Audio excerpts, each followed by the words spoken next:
find, living a life that I can't leave behind. There's no sense in telling me the wisdom of a fool won't set you free.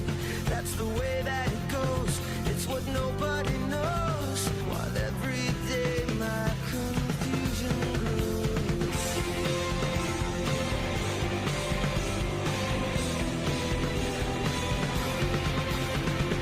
Every time I see you falling, I get down on my knees and pray.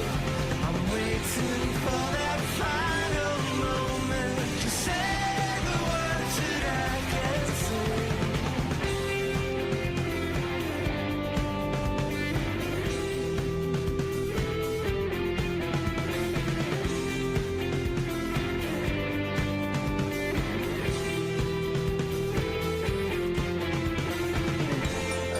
And I feel good. I feel like I never should. When I get this way, I just don't know what to say. Why can't we be ourselves like we were yesterday? Well, I'm not sure what this could mean. I don't think you're what you seem. I admit to myself, if I hurt someone else, I'll never see just what we're meant to be. Every time I see you falling, get down on my knees and pray. I'm waiting for that final moment to say the words that I can't say. Every time I see you falling, get down on my knees and pray. I'm waiting for that final moment to say the words that I can't say.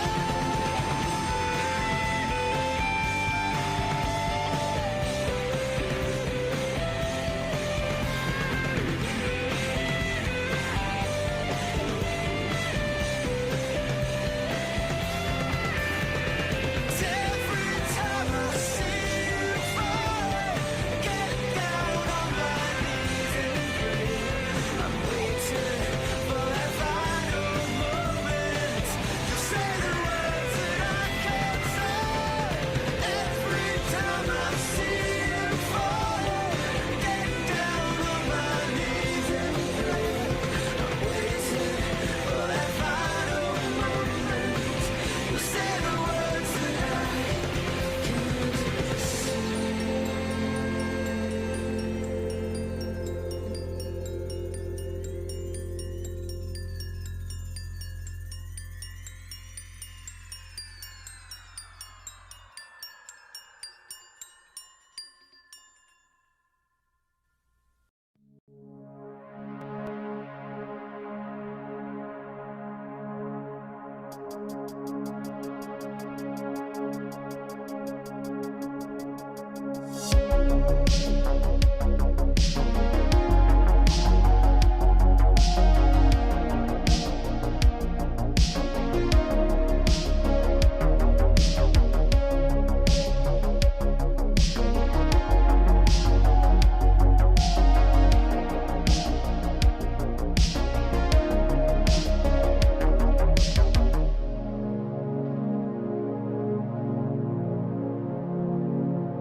Hello, family.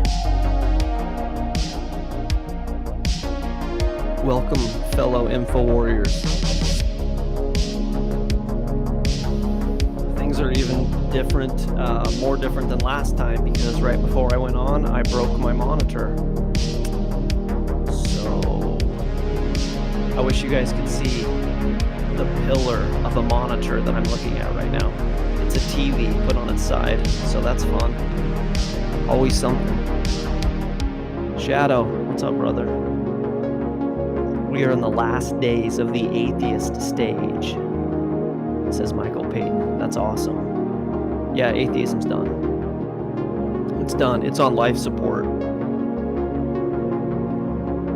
Kept alive by the priests of the religion of science. We're done with them. We're done. Hello, Ashley. That's brilliant. Good news.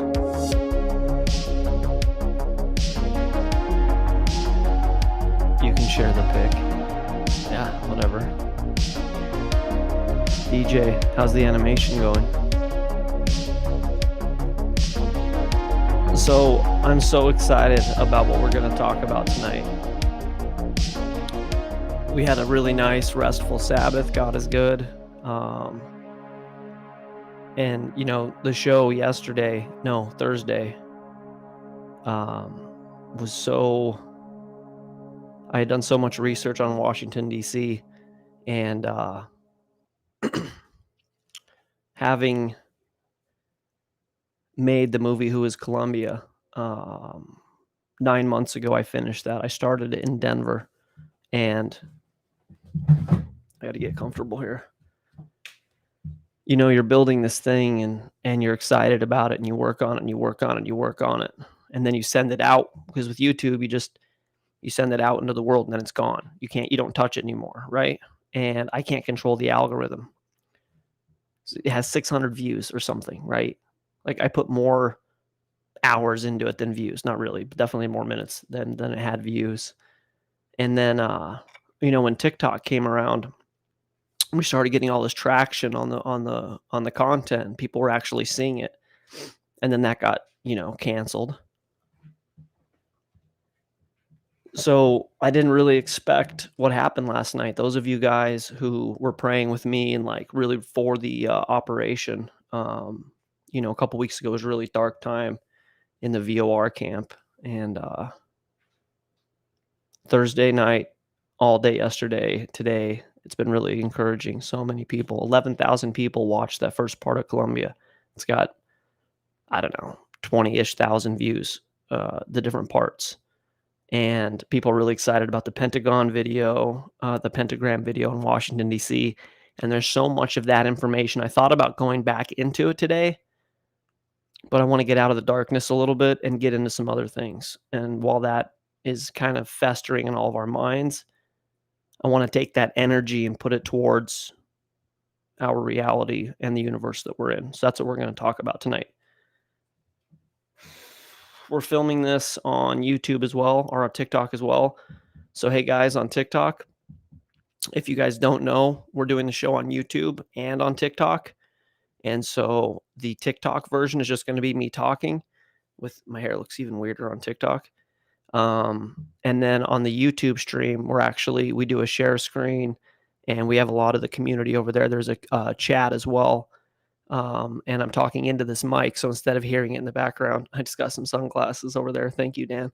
If you wanted to come over to the YouTube, it's more interactive because of the screen share. And tonight's screen share isn't going to be quite as important, but it's still important stuff. So I'd love for you to be on the YouTube. So if you're not on a mobile device, don't forget to like the broadcast. Yes, please like, share, engage. All those things really help. So it's nice to be on TikTok again. A lot of you guys know that I have kind of a broken heart about the TikTok thing. So I'm trying to not put all my eggs in the TikTok basket again, because that was brutal. So, all right. So the takeaway from all the Washington, D.C. stuff is that there's a satanic ruling elite that have been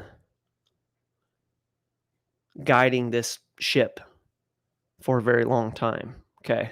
And so many people said on TikTok, they were like, Why is this happening? Why would they do this? My whole life is a lie, right? Why would the streets of Washington D.C. be a square and compass and a pentagram? A lot of people didn't know about the Faust thing with leaving the end open. A lot of people know about it. But here's the thing, and here's a big reason why we're doing Voice of Reasons. The lie of the plandemic, we'll call it, has woken a lot of people up. What you see in the streets of Washington, D.C. is waking a lot of people up. And basically, what this deception is about is this battle between the Satanists that serve Lucifer and God of the Bible and the people that follow God. It's just, people are talking about a civil war now. This is like a spiritual civil war that's going on, and it's the battle for our minds, and people don't realize how far in our heads this lying group of whatever pagan, Freemason, Luciferian elites are. There's something called a schema, okay? And your schema, it's Latin or Greek. I don't know which one, or if they're the same. I always get them confused, but you see the world through your worldview, and that's what we call it in English, is your worldview. But this idea, we've always known about it. It's like a contact lens that you see your reality through. And the word is called schema, and your schema is formed by your life experiences, the things that you were taught when you were younger, right? And the schema comes down very at a rudimentary level. If we scale it all the way back,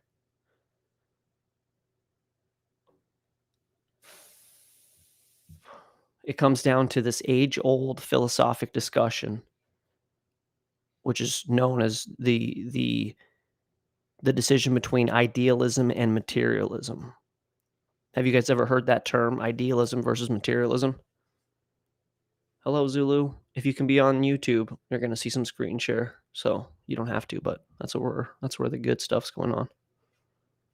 So have you guys heard this? It's it's a paradox. It's idealism or materialism. TikTok says sounds great. Sounds Greek in terms of the introspective element. Yes. Okay. So one of these two ideas is true. Okay.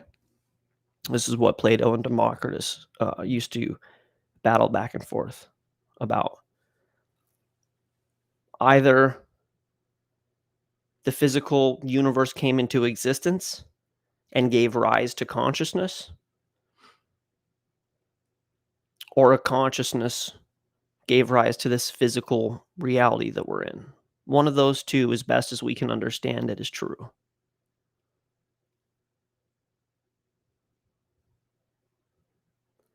And what I want to, before we go too far into it, I want to be clear that we don't know, right? You can't prove that there's a God. You can't prove that there isn't a God. There is or there isn't, and we don't know particularly. You're going to have to choose to believe one of those two, okay? My issue and the point of this discussion we're going to have tonight is that you were told to believe one of these two things, okay? And what I mean by you, I mean everybody that's alive or you've ever known that was alive. So anybody that was born in the last 150 years. And you've been told or taught to believe in materialism. Materialism. We're in a material world. I would quote Madonna here. I'll probably get copyright banned for this, but that's not the word I meant to say. Copyright dinged on YouTube. But we are living in a material world, so I am a material girl, right? Where do we get this idea of materialism? For thousands of years, people thought that something created this reality. Thousands and thousands and thousands of years, people thought this. Now we believe that nothing created this reality. Or rather, we were taught to believe that nothing created this reality. Just the Big Bang, evolution, yada, yada, here we are, right? That's what we've been taught. And that's my frustration because you guys,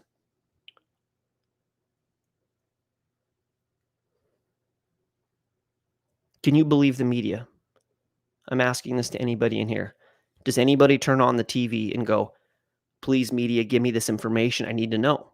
Tell me what's going on because I don't know and I need to know the truth. Does anybody do that anymore? Does anybody tune into the media to get the truth about coronavirus, about politics? Does anybody buy anything that they're saying anymore?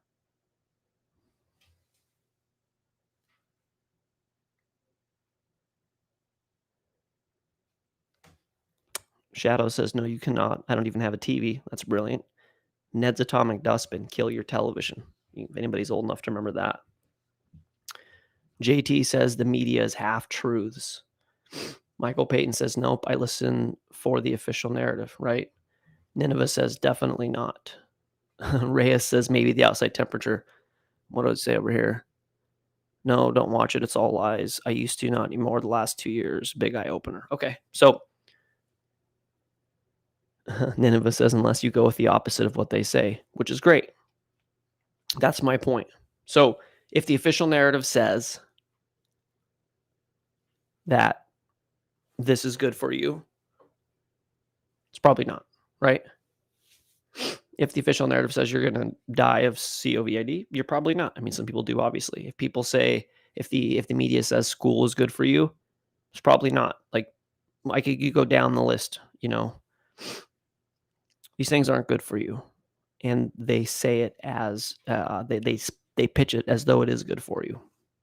So then, why would anyone who has grown to distrust the official narrative and the establishment hold on to what they taught you about this reality? That may seem like a little bit of a stretch, but you have to realize that this philosophic decision on idealism versus materialism shapes your worldview entirely. It it affects everything that you do, everything that you are, everything that you believe comes down to this idea. Because on one hand, you have this idea that this reality is temporal. It's you're an eternal being, but you're only here for a temporary amount of time. What you do here matters. That something outside of time and space created this reality and tells you how to live your life, i.e., the Bible, or other teachings. There's other Bible kind of books. I'm not going to fully get into that at this point. But if man grappling with his reality is just making up a story to try to justify tragedy or justify death or explain life, whatever, right? If that's what this whole thing is, then it doesn't really matter what we believe particularly. It's just a coping mechanism. And this is what the religious establishment kind of wants you to think about. They want you to say that how you approach your reality, if you believe in a God, you are intellectually bankrupt, you are incapable, you are a half-wit, you are superstitious, this kind of thing. And they give you this out, which is, believe in science, don't question it, and you're intellectually, capable. Obviously, you're a good tax-paying citizen. And to kind of cleanse the palate or get us set up for this, I'm going to show a clip from my boy. All of you guys know who my favorite scientist is. Here's the first question. The first VOR question worth 50 points. Who is the voice of reason's absolute all-time favorite scientific pundit? As I load the video, I'll see who gets that answer right. Cool. And I'm going to get this pulled up here. You guys should see the size of this TV that I'm looking at. It's ridiculous.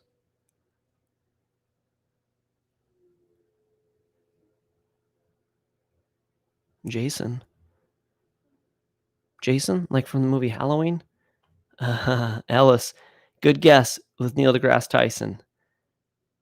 You're wrong, but that was a good guess. It was a 50-50 chance. Chip got it.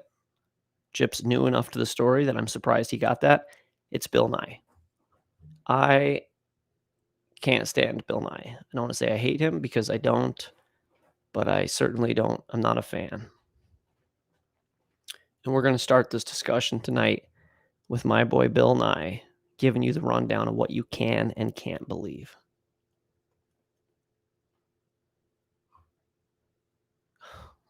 I'm not even ready for this. I'm not ready, but we're going to give it a try. Y'all ready for this? Here we go. Denial of evolution is unique to the United States. I mean, we are the world's most advanced technological, so I mean, you could say Japan, but generally the United States is where most of the innovation still happens. People still move to the United States. And that's largely because of the intellectual capital we have, the general understanding of science. When you have a portion of the population that doesn't believe in that, it holds everybody back, really. Evolution is the fundamental idea in all of life science, in all of biology. It's very much analogous to trying to do geology without believing in tectonic plates. You're just not going to get the right answer. Your whole world is just going to be a mystery instead of an exciting place.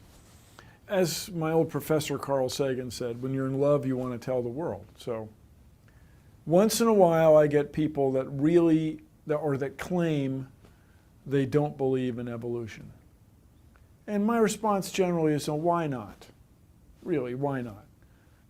Your world just becomes fantastically complicated when you don't believe in evolution. I mean, here are these ancient dinosaur bones or fossils.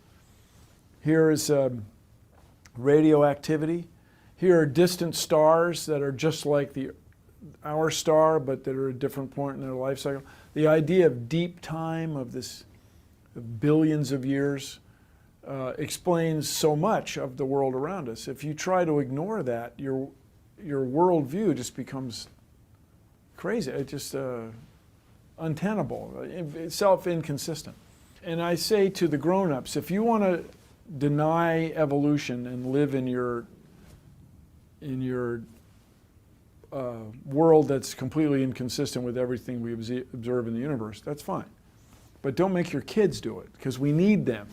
We need scientifically literate voters and taxpayers for the future. We need people that can, we need engineers that can build stuff, solve problems. It's just really a hard thing. It's really a hard thing. You know, in another couple centuries, that worldview, I'm sure, it just won't exist. I mean, there's no evidence for it, so. You remember when George Bush Sr. said, and when we create this new world order and we will be successful, we will be, that whole thing. What Bill Nye says there is the truth. In another couple hundred years, there won't be this other belief system. There won't be God or the Bible or, something in that vein. They will get rid of it. We are absolutely on a meteoric trajectory to full-on secular anti-God life in every facet. The fastest growing religion in the world is atheism. I think something like 35% of all, 20-year-olds are in that area are atheists. It's the number one growing thing, and this is what they're going to accomplish. Because as they've increased their influence and their technology, they've convinced the world that believing in God, believing in a creator is lunacy, right? And guys like Bill Nye, the science guy, who's not a scientist, he's a mechanical engineer, okay? He's not a scientist, but it's real easy for the establishment to latch on to a guy like this or even promote a guy like this into the position of being a talking head that they need to support their agenda. And that's what this is about. Bill Nye is Fauci. Fauci's the medical guy, right? He's the American religious doctor, wizard of health. and Bill Nye is the religious wizard priest of the religion of science, and they have a guy to get behind, right?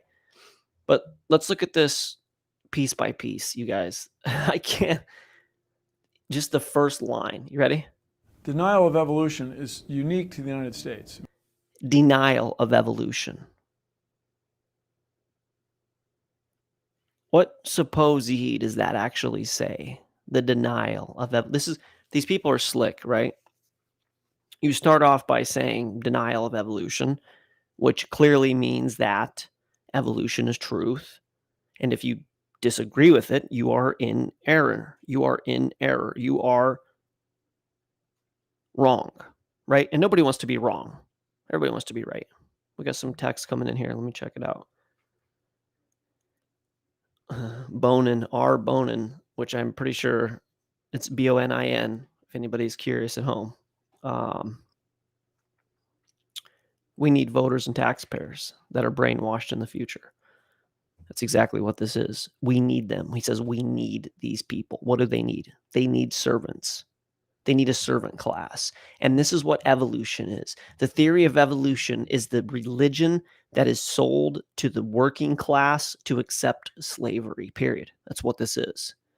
It's also, and I'm actually not going to cover evolution too much tonight. That's going to be more tomorrow's show. Tonight's going to be more about cosmogony and really the nature of reality, the whitewashing of this idea of there being intelligent design. That's what tonight's going to be more about. But tomorrow we'll get into evolution, but teaching this thing is what they need to teach in order for people to be loyal, subservient, rule-following, government adherents. The theory of evolution justified rich white guys to have slaves because even by Darwin's teaching, any color, any race, anybody that wasn't white was subhuman. They taught this. Just to be clear, anybody, obviously with the thing going on over there, I need to be very clear. I don't believe that for a single second, not at all. We are all absolutely human, the same flesh and the same blood. Higher melanin counts, higher different cultures in no way make you. And there's no gradient of human. We're all human, made in the image of the creator. So, but with evolution, like I make this joke on here, I don't think they thought they were going to get 200 years out of this thing. I really don't think they thought they'd get this much run out of it. Once they figured some science out and they never found any like legitimate fossils or whatever, they'd be like, well, we were wrong. We've been wrong before. But no, they just keep beating this drum and they're going to beat it as long as we believe it, which so far is, whatever, an increasing number. There's more people today buying evolution than ever. That's insanity. I'm going to get into the ridiculous things that they cover, the things that they actually believe. Okay. The denial of evolution. I mean, we are the world's most advanced technological. So, I mean, you could say Japan, but generally the United States is where most of the innovation still happens. Okay. So Bill Nye is saying that more technologically advanced people understand that it's evolution that caused all of this. That's so he's 12 seconds in, this Yahoo talking head, my mortal enemy. And he goes, denial of evolution is unique to the United States. And then he goes, well, I mean, we're the most advanced technology. I mean, Japan's pretty technologically advanced too, but we're the most technologically advanced. So which means since we're so technologically advanced, of course we understand that we're actually just mutated, monkeys. Like, of course we get that, right? People still move to the United States. People still move to the United States. That's great, Bill. Great and point. That's largely because of the intellectual capital we have, the general understanding of science. Okay, so Bill says that people move to the United States and we're so technologically advanced because of the intellectual capital that we have. The intellectual capacity, the aggregated knowledge and information that and discovery that we have had shows us that we're so technologically advanced that we get reality, where these aboriginal, superstitious, old myths still don't believe this thing, but we know better, right? So this is what, 24 seconds in. When you have a portion of the population that doesn't believe in that, it holds everybody back. What? Really. When you have a portion of the population that believes in a creator, Bill Nye just said, it holds the entire civilization back.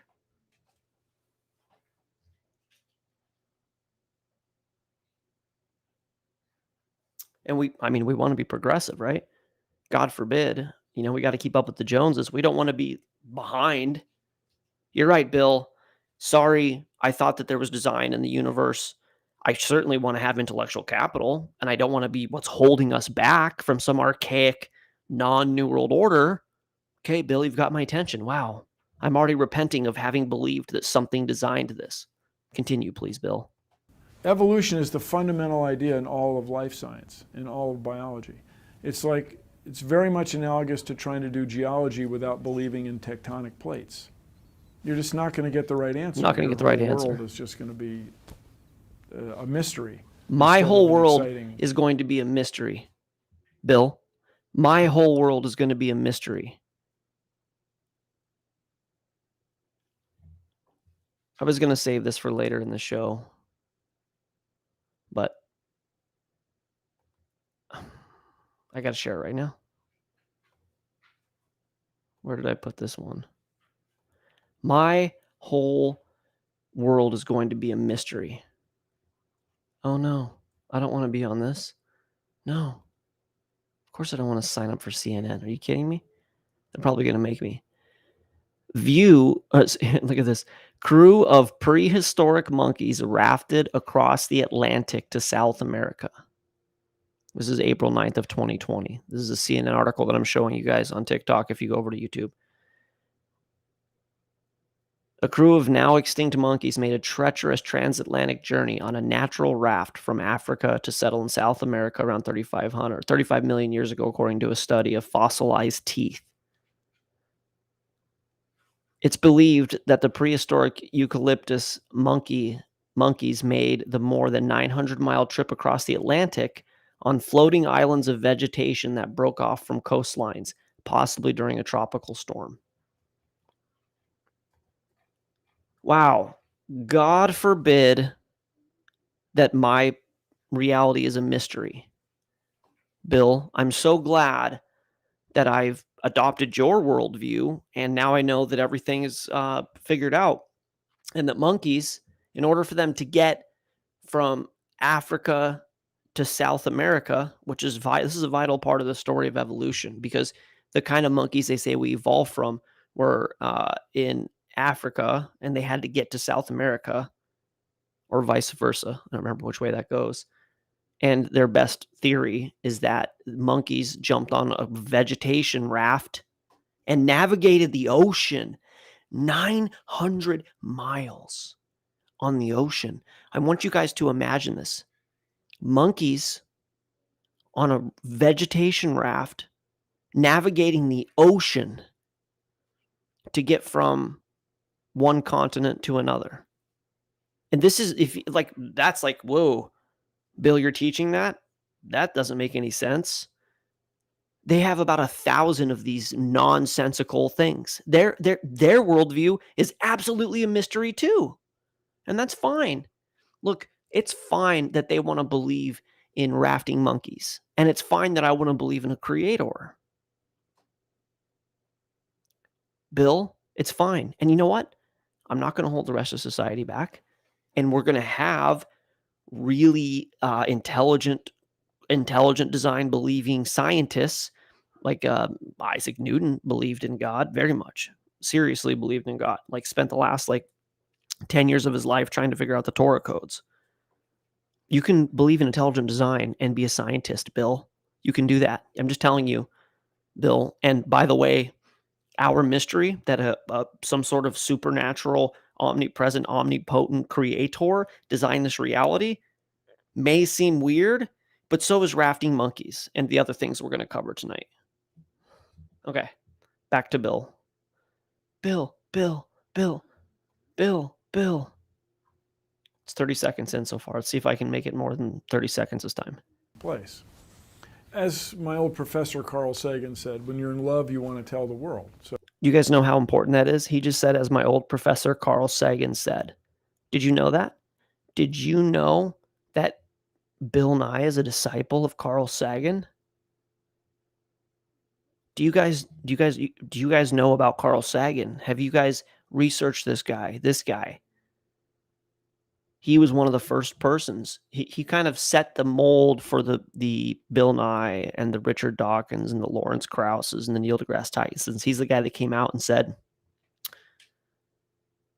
science has proven there is no God, and if you believe in God, you're an idiot. So, of course, his professor, Carl Sagan.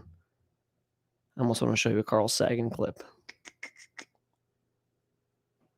I won't. I'll wait for that. So once in a while, I get people that that claim they don't believe in evolution. Once in a while, he gets people that claim they don't believe in evolution. You think that evolution is so self-evident that man existed for 5,700 years on this earth and had never even thought about this claim that they were just a mutated version of these monkey, whatever, proto-humans. And there's no evidence to support it. And his claim is that people claim they don't believe in it. Like, you honestly think, Bill, that I secretly believe in evolution and I'm denying your holy cow? Once in a while. It's not very often, because we know that it's only like the stupid few people that don't believe everything that we say. So, like, you don't want to be in this crowd, and you're not going to say this because you're an intelligent person and you understand facts, so you believe us, right? Once in a while. And by the way, I'm 1 minute in on this piece. Big think. This thing, wait till you see some of the comments. Which you'll see. And my response generally is, why not? Why not, Really, Bill? why not? Really? Why? Your world just becomes fantastic. Why not, Bill? Here's why not. Because I believe in logic and reason. And I believe that if I see something that is clearly designed, that it's entirely possible, if not likely, that something designed it. Okay?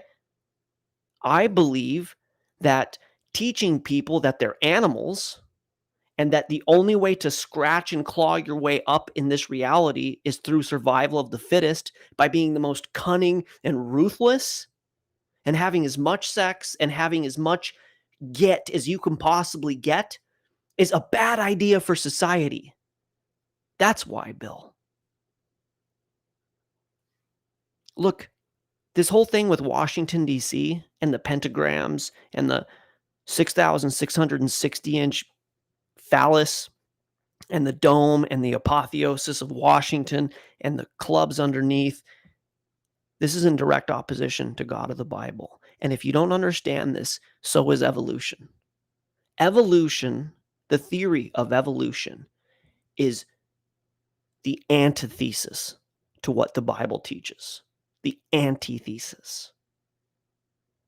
The Bible says God made the earth first. Evolution says the universe made itself first. The Bible said that God made all these things to create in their own, by their own offspring and whatever. Evolution says that eggs mutated out of proto-chickens and whatever other, we've covered the chicken and the egg thing before. Jesus said, he who is greatest among you must be the weakest, must be the meekest.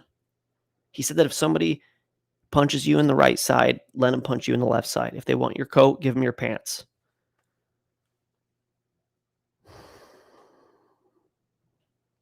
This is the exact opposite philosophy as what the Bible teaches. Okay? It's idealism versus materialism. This is materialism. And it denies and defies God at every moment. And here's the problem. Why I started this with talking about You got to understand these people are lying to you. This man is lying to you. Just like other people in his position, they're lying to you for their agenda. It doesn't matter if it's the streets of DC or it's any myriad of other lies that we've been consuming recently. People are getting pissed off. People are done huffing their farts and having them tell you that it smells good. I'm sorry, that's base, but we're done. We have to be done with this. We have to be done sniffing Bill Nye's farts, okay? That's the point of tonight's message. We got to be done. I'm done. Fantastically complicated when you don't believe in evolution. I mean, here are these ancient dinosaur bones or fossils. Here is radioactivity. Here are distant stars that are just like our star, but that are at a different point in their life cycle.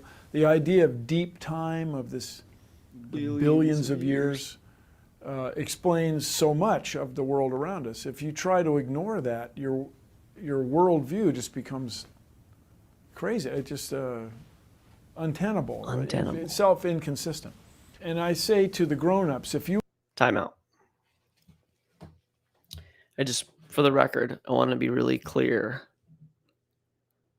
that Bill Nye just said that if you believe that we're in a designed order, that you're crazy. Did you see that? Did you see that he just said that if you believe in a creator, if you deny evolution, you're crazy? He kind of danced around this for a little bit. Oh, yeah, we're smart and we have intellectual capital. Like, this is the pull method. I'm like, you should believe this. Why wouldn't you believe this? Why wouldn't you believe this thing? Just believe me. Believe the science. What's the problem? You're going to deny this? What's the problem? If you don't, you're crazy. This guy is an absolute master manipulator, an absolute oratorially gifted, charismatic swindler. He's a snake oil salesman. He's a monkey oil salesman. Listen to this again. Crazy. It just... Crazy. Oh, it's crazy. Crazy. It just... Did I say crazy? I just meant untenable. I just meant untenable and inconsistent. I didn't actually mean crazy. Worldview just becomes... crazy. It just... untenable. It's self-inconsistent. Your whole worldview becomes untenable, inconsistent, and crazy if you don't believe them.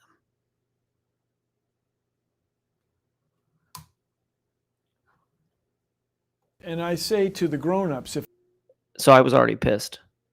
You ready? if you want to deny evolution and live in your Look at his eyes. Look at him. Look at his eyes. And I say to the parents, if you want to deny evolution and live in your world that's totally, what does he say? Totally against everything we see and know. Whatever. That's fine. But don't you teach your children, because we need them. Watch this. I can't.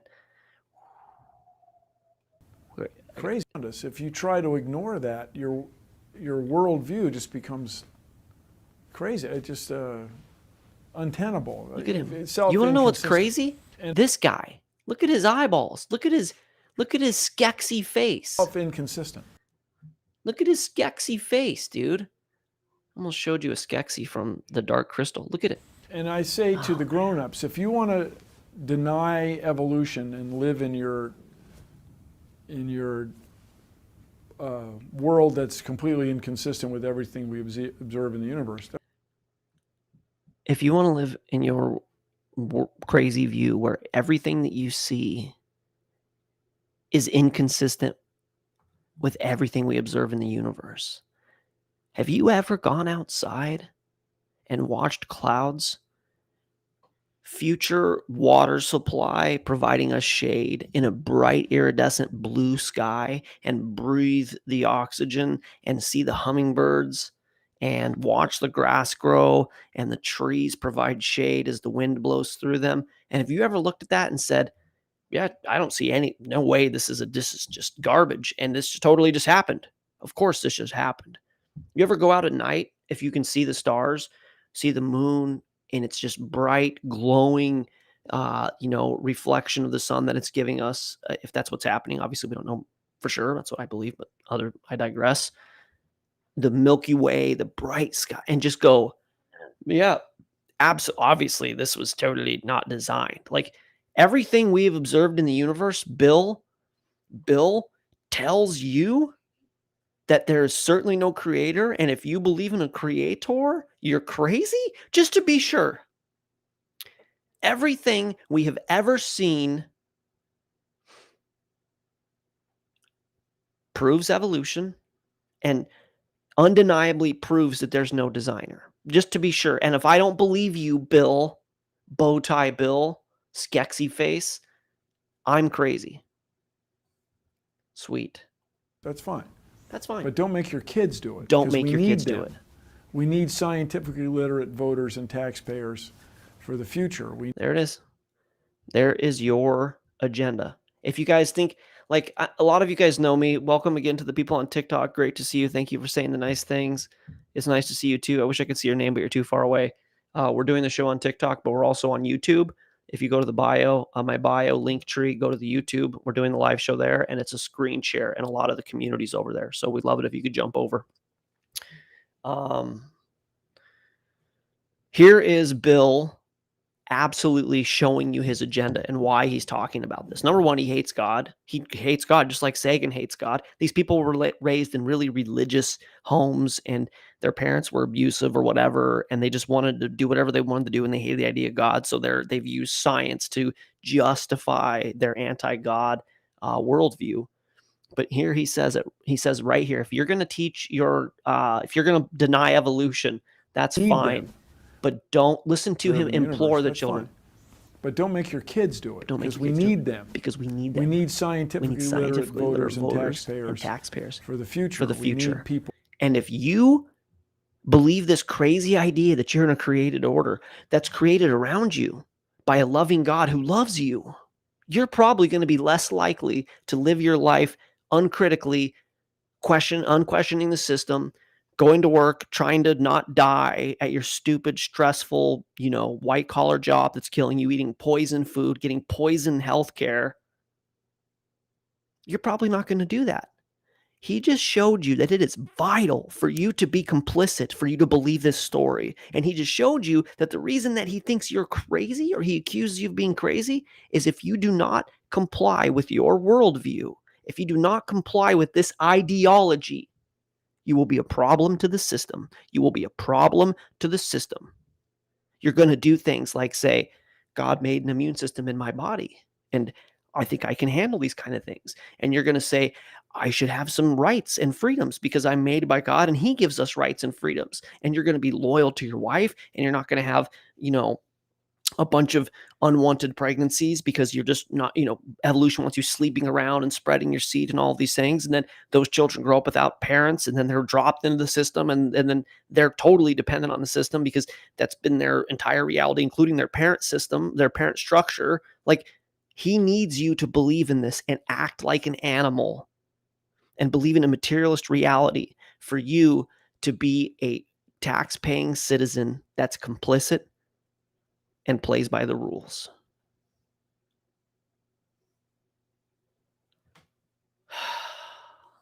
I see you, Bill Nye, and I don't like it.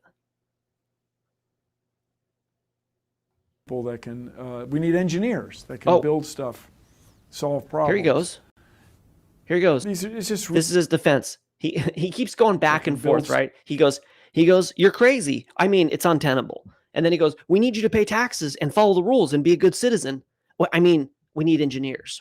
We need engineers because God knows you can't be an engineer and do math if you don't believe you're a monkey.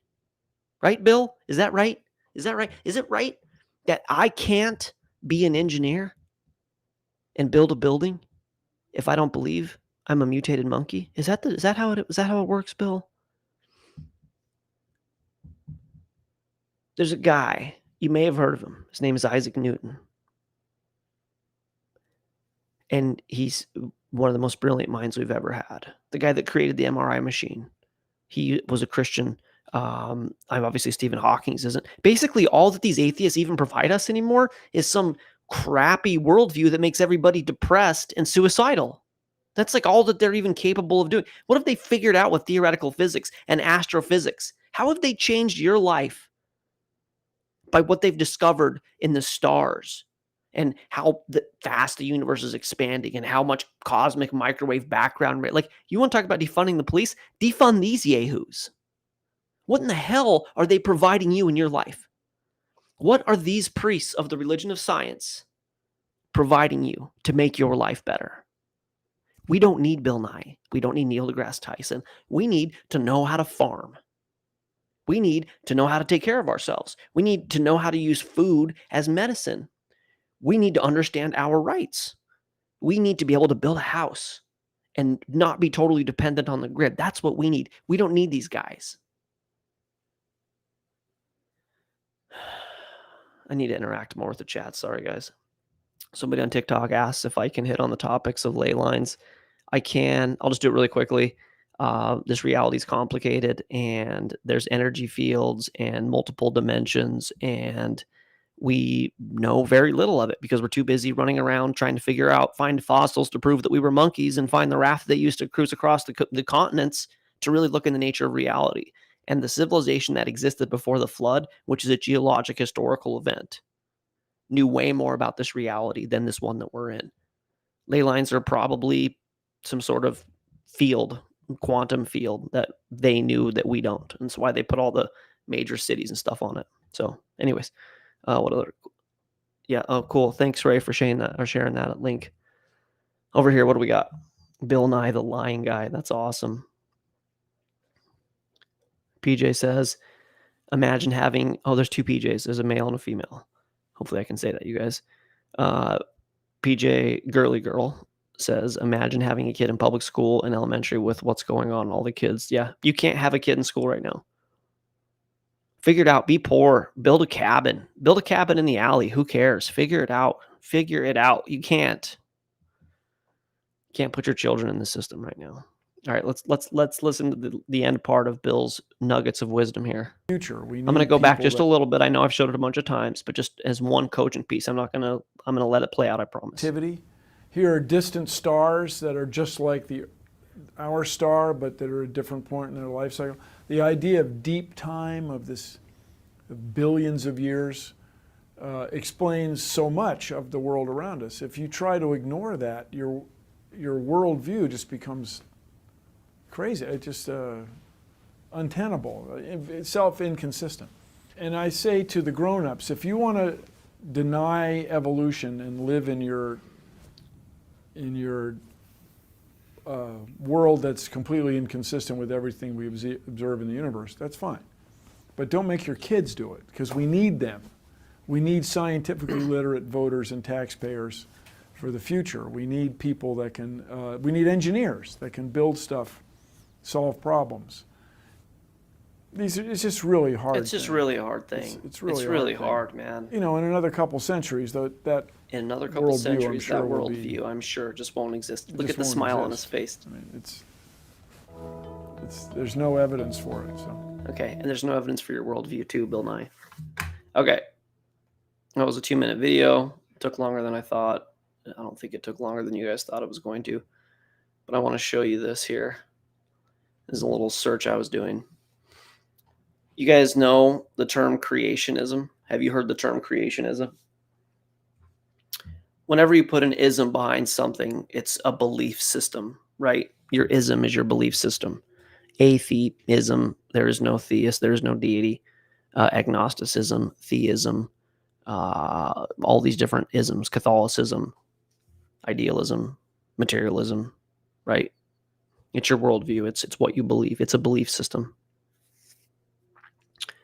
Creationism, the belief that the universe and living organisms originate from specific acts of divine creation, as in the biblical account, rather than by natural processes such as evolution, right? So I wanted to have fun with this, and I looked up evolutionism, because certainly if creationism is a belief system, so is evolutionism, right? Evolutionism. Evolutionism is a term used often derogatorily to denote the theory of evolution. Its exact meaning has changed over time as the study of evolution has progressed. The term is most often used by creationists to describe adherence to the scientific consensus on evolution as equivalent to a secular religion. So just to be clear, if you believe in creation, it's creationism. And if you believe in evolution and you refer to it as evolutionism, it's used to denote derogatorily fact. That's our reality. This reminds me of this little nugget. Education definition. I've done this before, you guys, so don't get too upset with me for those of you that have seen it. Indoctrination definition. Okay. Education. The process of receiving or giving systematic instruction, especially at a school or university. Very distinguished. The process of receiving or giving systematic instruction, especially at a school or university. You have been educated. We systemically provided you instruction. Indoctrination. The process of teaching a person or group to accept a set of beliefs uncritically. Huh. All right, Bill, are you educating us then? Or are you indoctrinating us? Which is it? The example of indoctrination. I would never subject children to religious indoctrination.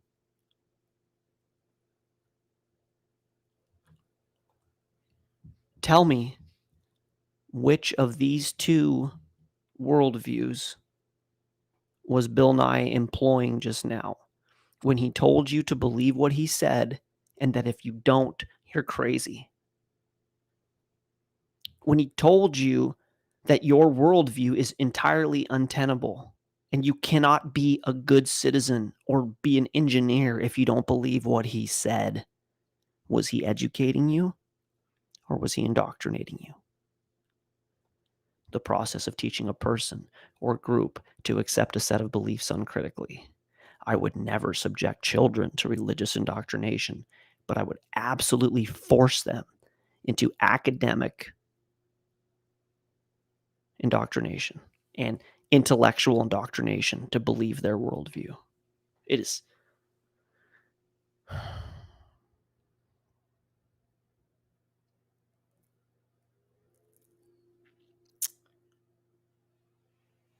so frustrating, you guys.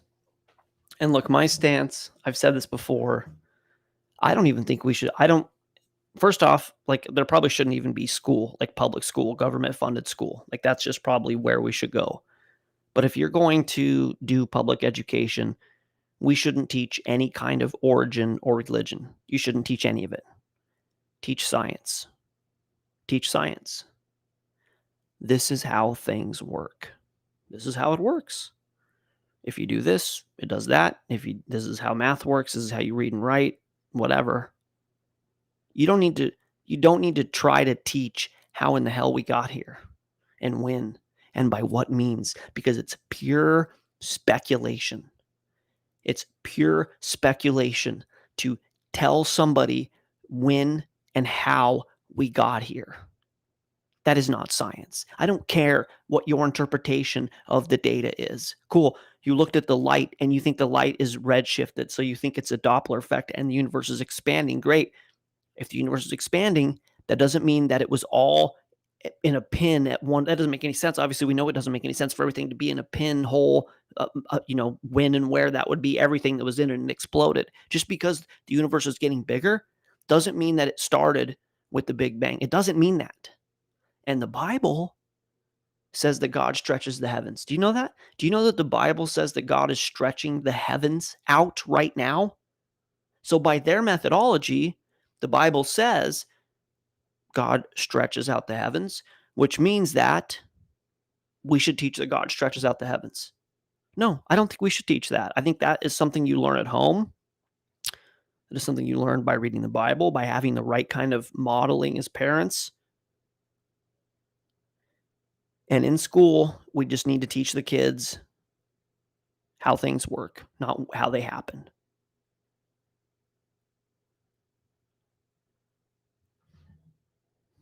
And certainly don't tell me that my religion's crazy. It's not my religion even, what I believe. Don't tell me what I believe is crazy and what you believe is right when they're both speculation. Stay out of it. Stay out of it. I don't know. We don't know how it works. How hard would it be for them to be intellectually honest? You want to talk about intellectual capital, Bill Nye? How about the intellectual honesty to say, we have no idea how or when or what? We don't know. We hate God, and so we're certainly trying to spin the narrative to whitewash him out of this reality, but we don't know. The truth is we don't know. We don't know. Seems pretty simple to me. But if we teach them that we don't know, people might go off and believe in God and freedom and, that this reality isn't just about your stupid job that's killing you and being promiscuous and being subservient.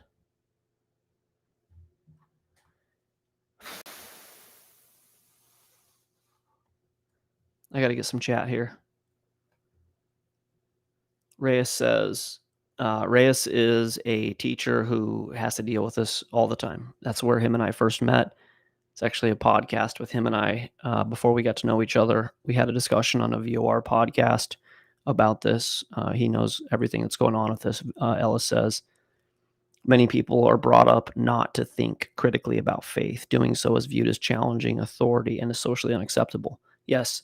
And that brings in a second level of this. I'm glad you mentioned that, Ellis. Sorry I'm not interacting more, you guys. I'll try to pay more attention to that. And I'll certainly spend 20 minutes or whatever towards the end. So if you have questions, hold them and I'll answer them later. So the other part of this is what's called controlled opposition. Okay. And with controlled opposition, you can play both sides of the field and you can win no matter what people decide. And unfortunately, with the religious establishment, which has controlled us in a very authoritarian, very manipulative, unfair way, in large part for a long time, the options that you have been given are religious system or scientism, right? It's one or the other. And you go to the religious system, and then the priest is misrepresenting God in scripture and abusing your children or whatever the situation is. And so now they're mad at God as well. They got you coming and going, unfortunately. This is why what I am an adherent to and what I preach or promote is a personal relationship with God of the Bible through the Bible. You get a Bible, you read your Bible, you talk to God and ask him to interpret it. You do what the Bible says. You don't need anything or anyone. If you have teachers that can edify you and it works with how you interpret scripture and you feel good about it, great. But you don't have to be in a brick and mortar building paying somebody something or other, doing what the preacher man says, who's also probably potentially a psychopath and an authoritarian. So I'm glad he mentioned that because when I, chastise this atheist worldview, people are programmed in a binary sense to go, well, he's talking bad about this and Bill Nye's obviously a jerk and I don't want to listen to what Bill Nye says. So I'm going to the local parish or church to buy what they're selling. And that's maybe not much better, unfortunately. So get your Bible, read your Bible, TikTok, YouTube, unbelievable teachers on here. Do your own research.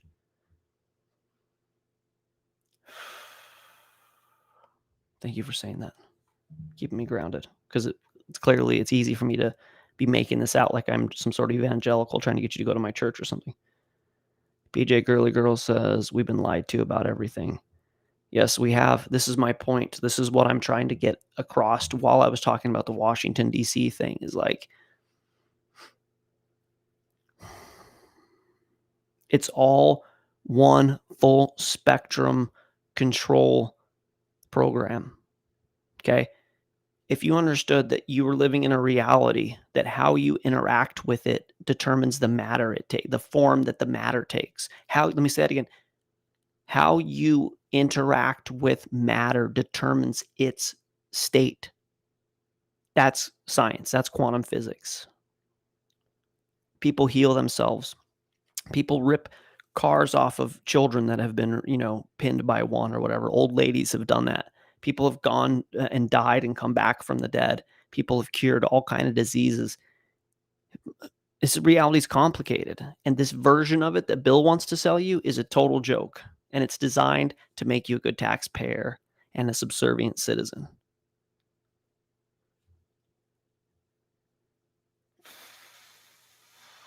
Michael Payton says, that is because our religious institutions are part of the beast system. Judaism and Christianity are artificially divided based on the same divide and conquer structure we have in the U.S. I couldn't have said it better. I didn't say it better. It's controlled opposition. It's a false paradigm. It's the left-right paradigm. It's the same thing.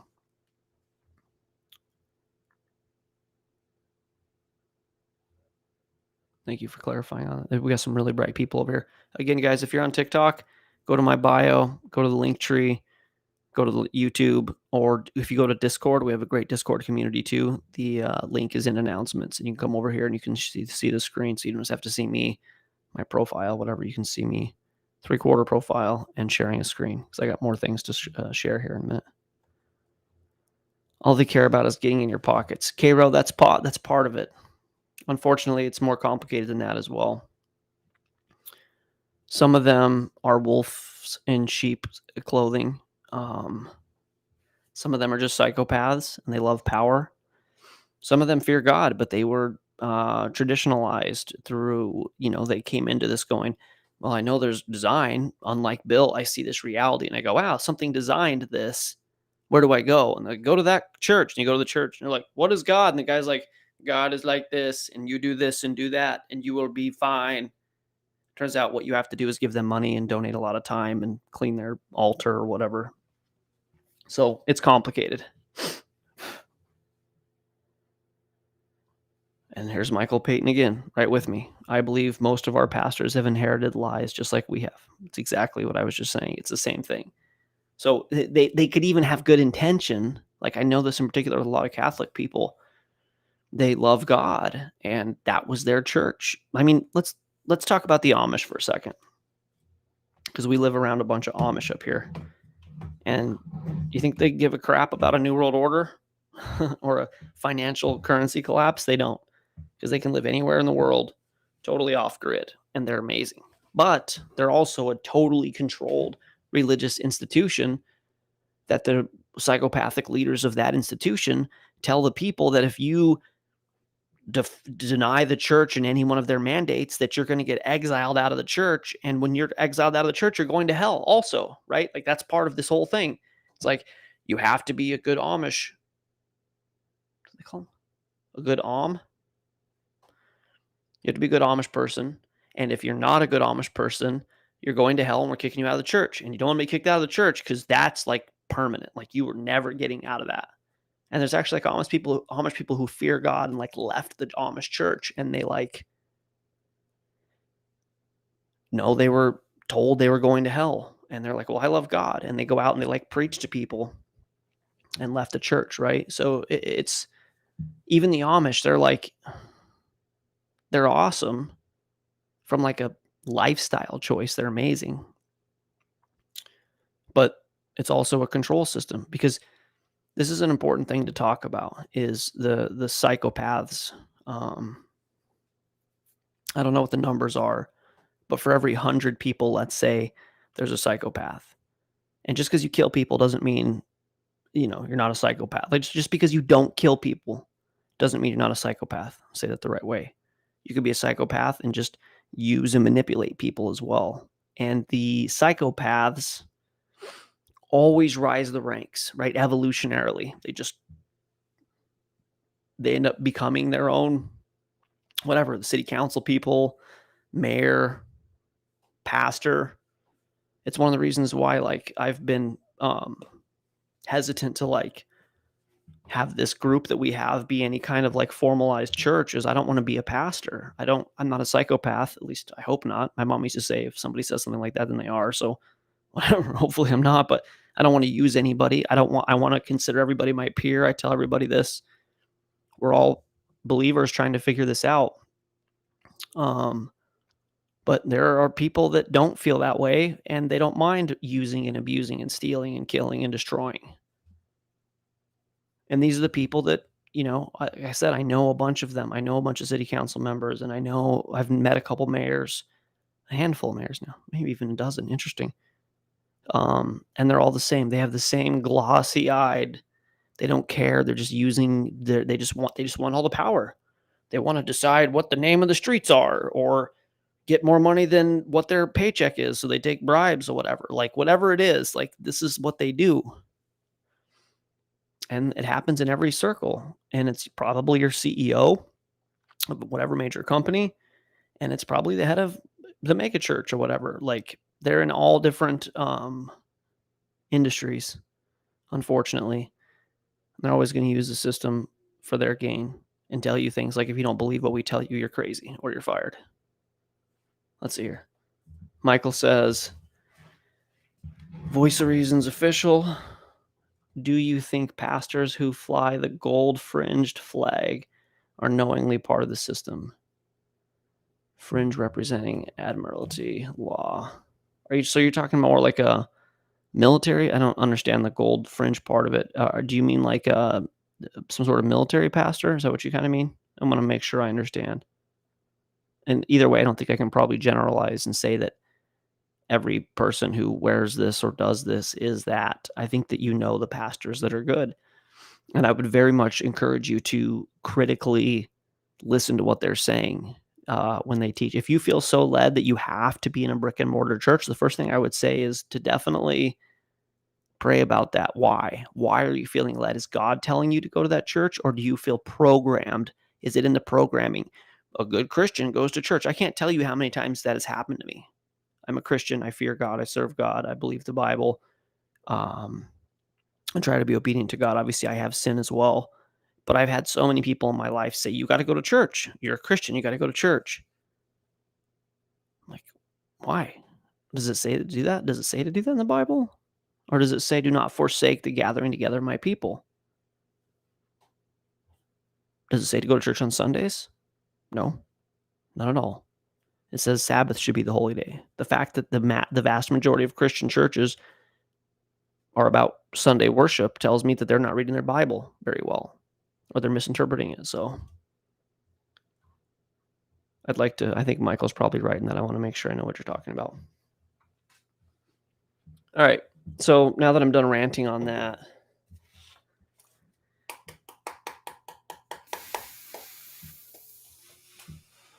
I don't know how much further I want to go into that.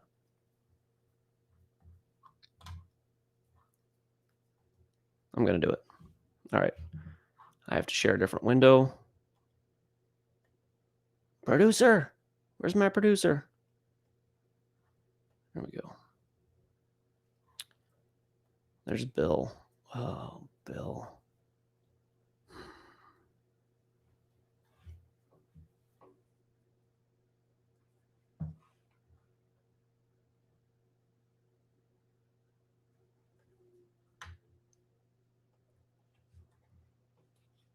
So Bill Nye said that my worldview is crazy, right?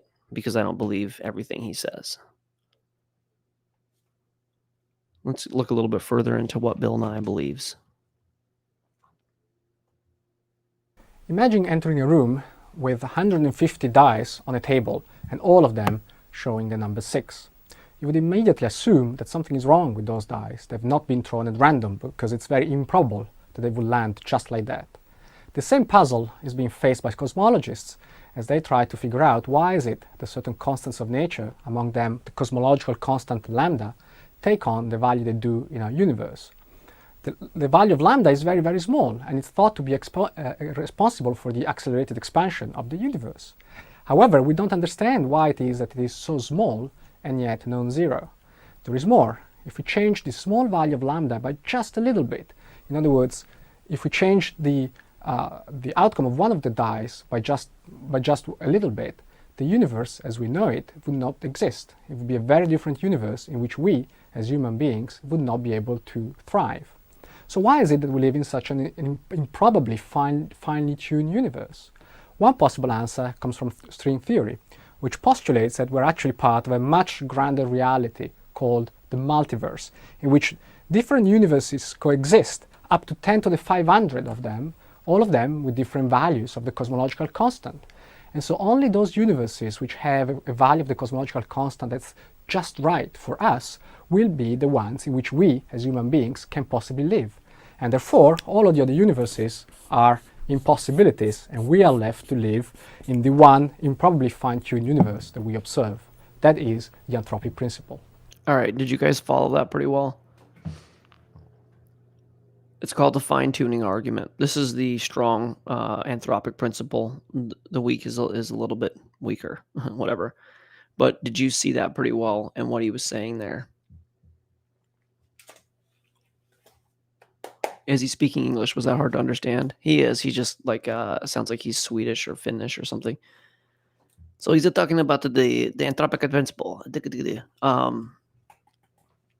The constants, the cosmologic constants. This has to do with the speed of light, the weak and strong forces. I think I'm saying that wrong, but gravity, basically, the weight of, if you can call that molecules have weight. Everything had to be exactly what it was in order for this reality to come into existence. It's perfectly designed as though somebody designed it. And like he said, if you rolled 150, like if you rolled 10 dice, and if I'm playing a dice game with you, right? And I go, step right up, press your luck, win some money. Hey, we're gonna gamble here, right? I roll a dice, I get a 6, and I go, what do you want to bet the next time I roll this dice? It's gonna be a 6. You go, well, there's a 1 in 6 chance. Sure, go for it. Roll that 6. Hey, you win. You make your $5 into $10. You win. What do you want to bet it's going to be a 6 again? You look at dice. You make sure it's like, all right, I'll do it one more time. I'm playing on house money. Throw the dice again. It hits a 6 again. Hey. You have $20 now. Yay. You want to roll the dice again? There's no way it's going to be a fifth 6. There's no way. Or 4th, whatever number I'm on, 4th. Sure, let it ride. House money. You just keep doing this. 20. 6. Whoa. 21. 30. 50. At what point on this dice roll are you going to go, no, this doesn't happen. This doesn't happen. It's not going to happen. Something's wrong with the dice. The point is you would never, and I mean never, roll 156s in a row. Or roll 150 dice at one time and have them all come up as a 6. No chance. Statistically impossible. This is what our reality is. 156s. And I've heard the odds, another way to think of these odds is if I snuck a secret message in one molecule or one atom in some place in the universe, and I said, go find it in the universe. Here's your spaceship. Here's a set of keys. This is to go look for it. The chances you would find it are the same chances that this happened by chance. It doesn't happen by chance. There's no way this is going to happen by chance. Somebody designed this, right? Did you see what he said? This is the next level part of this. He says, this means that all of the other universes, they don't work. All the other universes, they don't work. Because they believe in a theory called the multiverse. Have you ever heard of the multiverse? Are you familiar with the multiverse? You've heard it, right? We've all heard this idea of the multiverse.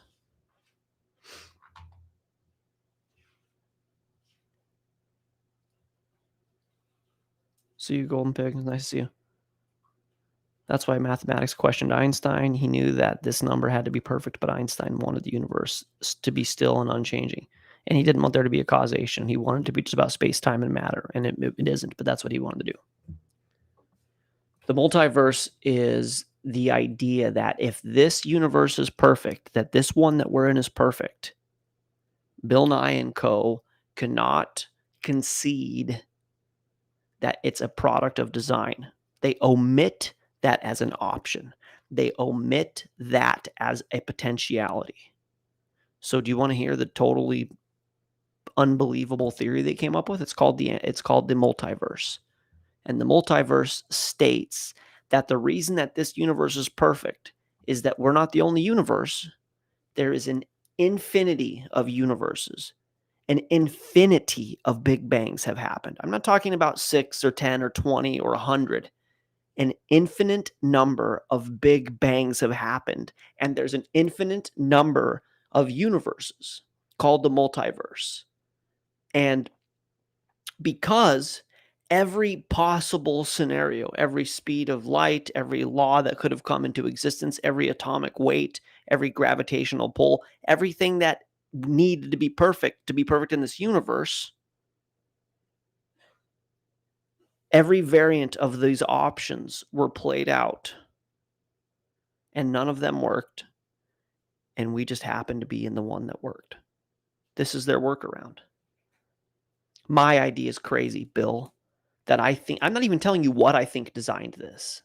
Clearly, I believe it was God of the Bible, but I can't entertain the idea that something created this, and my idea is crazy, but an infinite number of universes with an infinite number of variables makes sense. That works for you? That's not crazy? Just to be clear, something having created this is crazy, but an infinite number of Big Bangs and universes with an infinite number of potential constants, that's tenable. My idea is untenable. This idea is tenable.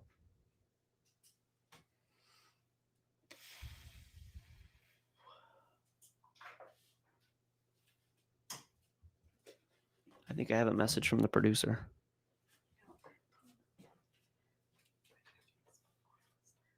What is this? Oh, this is history book. Look at the picture of trees and clouds on this page. Someone thought of this picture in his or her mind and then drew it. Now imagine if you put a pencil that could not break or run out of lead in a box with a piece of paper. If this box was shaken for 20 years with a new piece of paper put in it every hour, do you think that there's a chance it could accidentally draw this exact picture? Pause for answers. If you guys are homeschooling, this is The Good and Beautiful. The Good Beautiful. This is the curriculum that my wife's using to teach our son. And I want you to, this is called The Creation. I'll show you this really quick. This is what they're working on this. Sure, we do school at 10:20 at night because that's the kind of parents we are.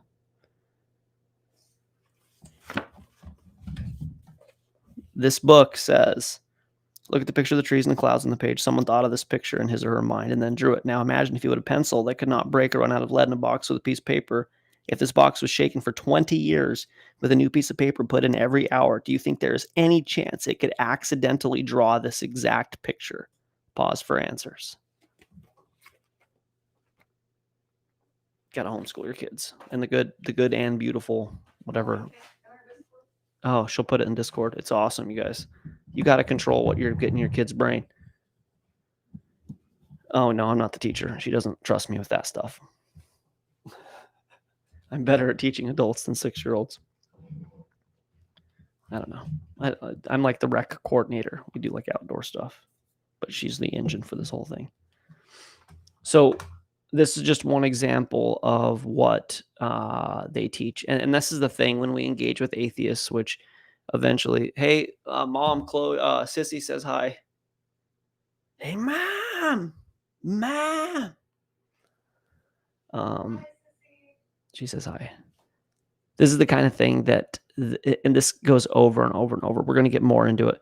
Rafting monkeys, anthropic principle, ballistic panspermia, the Oort clouds. We're going to cover more of these ridiculous things that they actually teach. I kind of wanted to cover more. I wanted to make the connection tonight between the madness that is Washington, D.C., and the clearly satanic things going on, and the lies of the media, and this incessant stream of anti-God information that inundates our minds and the minds of our children and has entirely programmed our reality.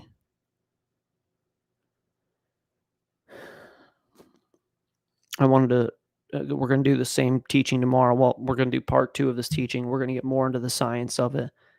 But I wanted you to see their worldview and what they're touting and make that correlation between the anti-God, anti-truth narrative that's coming out of the establishment and the science origins reality that we were indoctrinated to believe in. See if I can pull this up really quick.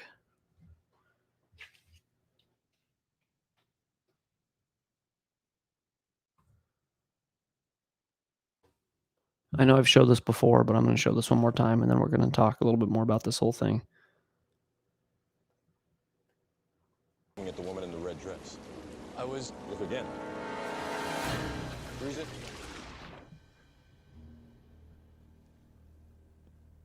This isn't the Matrix. No. It's another training program designed to teach you one thing. If you are not one of us, you are one of them. What are they? Sentient programs. They can move in and out of any software still hardwired to their system. That means that anyone we haven't unplugged is potentially an agent. Inside the Matrix, they are everyone, and they are no one. We have survived by hiding from them, by running from them. But they are the gatekeepers. They are guarding all the doors, they are holding all the keys, which means that sooner or later, someone is going to have to fight them. Someone. I won't lie to you, Neil. Did I start Every too late in single this? man or woman who is... Oh yeah, I missed the whole point. I mean, I was just watching The Matrix. You guys are watching me watch The Matrix. If you go to YouTube, you can actually watch The Matrix. But this is what I meant to show you. The Matrix is a system, Neil. The Matrix is a system, Neo.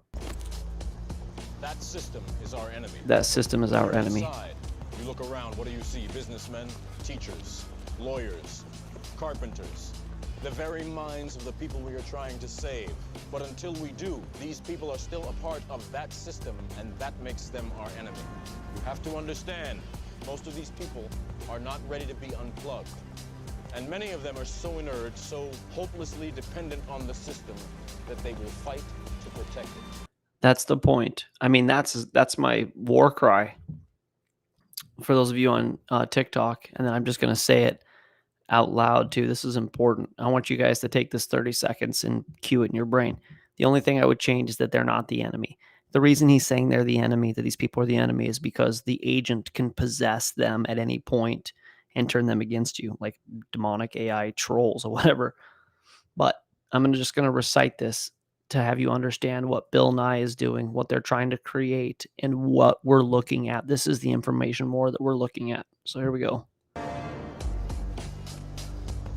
The Matrix is a system, Neo.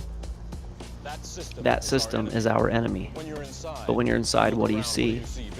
Businessmen, teachers, lawyers, carpenters. The very minds of the people we are trying to save. But until we do, these people are a part of the system. You have to understand, most of these people are not ready to be unplugged. And many of them are so inert, so hopelessly dependent on the system, that they will fight to protect it. This is the thing. We're in the Matrix, very potentially. I'm a guy who subscribes to the information-based reality paradigm, that we're in a simulation. Whether we are or not doesn't particularly matter.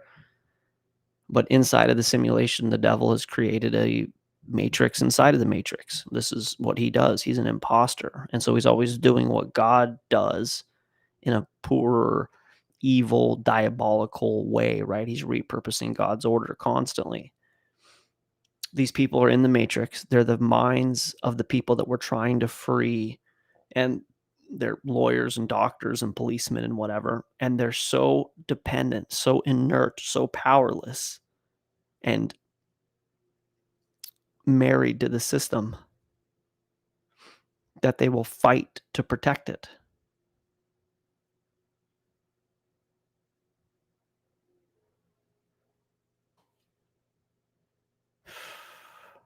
What does Bill Nye say?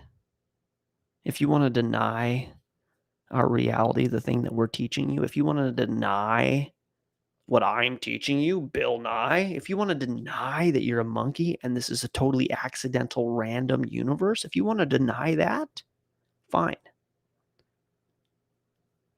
But don't teach your children, because we need them. We need lawyers and businessmen and carpenters. And now this takes on a whole new inflection, parents.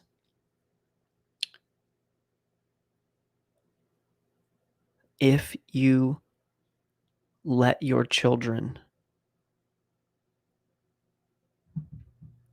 be indoctrinated with this,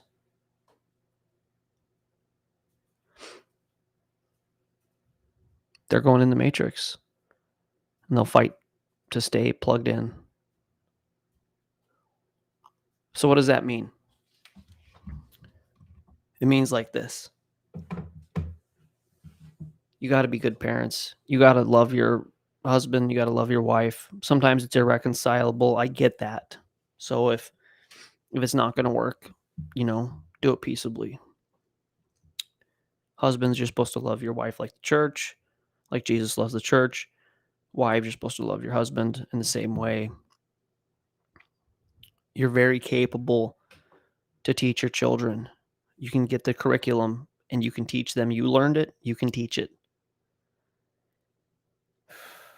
You can't put them in this system before the age of 7 because they will become the system. And this is the bigger agenda with what Bill Nye is teaching you.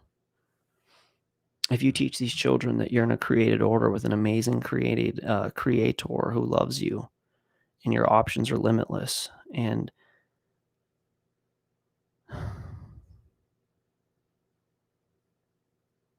you give them critical thought, and you teach them about freedom and liberty, and about thinking positively, and that you're made in the image of the Creator, and that you create your reality. Think about this with the medical industry.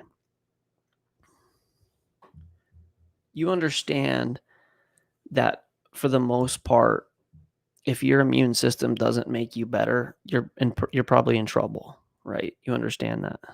You probably don't understand that. A lot of Christians that I know, they're in the doctor office every week. Oh, I've got a cold. I got to go to the doctor. Why? Is he going to give you an antibiotic? Oh, I sprained my shoulder. I got to go to the doctor. Why? Is he going to put an ace bandage on it?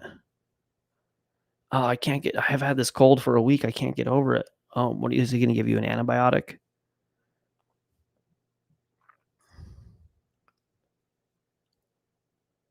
I know that seems like it's coming out of left field, but if you break your leg, go to the doctor, because you're going to have a hard time setting it, right? But you have to have a job, because you have to have health insurance, because you have to go to the doctor every 5 minutes. I didn't think I was going to talk about this, but don't vaccinate your babies. Don't do it. You want to talk about making them hopelessly dependent on the system? A certain kind of adverse reaction to any of those, MMR, DTaP, any of them can certainly make you dependent on the system. If your child gets measles, he's going to be fine. He's going to be fine. If your child gets diphtheria or tetanus, I'm still on the fence about that one, because obviously I remember being a child and, landing on a rusty nail, and we watched the red line go up my leg, like blood poisoning. And they're like, if that gets to your heart, you're dead. So I went and got a tetanus shot. I remember that. So I don't know. Tetanus, I'm a little bit on the fence about. I don't think I would do it proactively. I would wait till, if you did end up with a situation where, you had a rusty nail, whatever, or do some research on it. It's surprising. We had a really close family member whose son scraped his foot on a rusty something or whatever. And he's like, I got to go get it. What do we do? And we're like, we don't know. See what happens. And there was redness, and the next day it went away. So I don't know. I'm not going to give you medical advice on that. But what I'm going to tell you is we do our children a disservice by living in this reality where you go to the church to find God, you go to the doctor to get better, you go to the teacher to get smart, you get smart, and all of them are psychopaths, and they've got their own thing going on, and you're just totally helplessly dependent on the system. I know that went off the rails, but take care of your body, eat the right kind of foods, make sure your gut bacteria is good, make sure that you're not taking antibiotics if you don't need to. Teach your children, teach them really valuable skills. What if your children knew how to fix a car and build a house, farm the land, right? How dependent is your child? Not. Now, what you do is you drop your kid in school at whatever age, 2, 3, preschool, whatever, and you teach them that the only thing that matters is that they get a good grade and that they go to college. You send them to college, now they have a degree, and what can they do? Just be data entry or whatever, right? That's like the only thing they can do. You've really equipped your child. Hopefully that industry doesn't disappear one day and get replaced by automation, which is coming. Or here. I don't know. I don't have the answer. I don't have the answer. As for me and my house, we serve God. And we're trying very much to give our kid a fighting chance to be able to think critically. Just so you guys know, we're not indoctrinating him. That book that he has that says this place looks like it's designed is about as Christian as our education gets, because I don't want him to grow up and resent it, right? So we're trying to get him to think critically and have a safe childhood. Shit, if you can just if your child can have a safe childhood, they're not going to be broken, right? The Jesuits teach that give me a child up to the age of 7 and I'll show you the adult.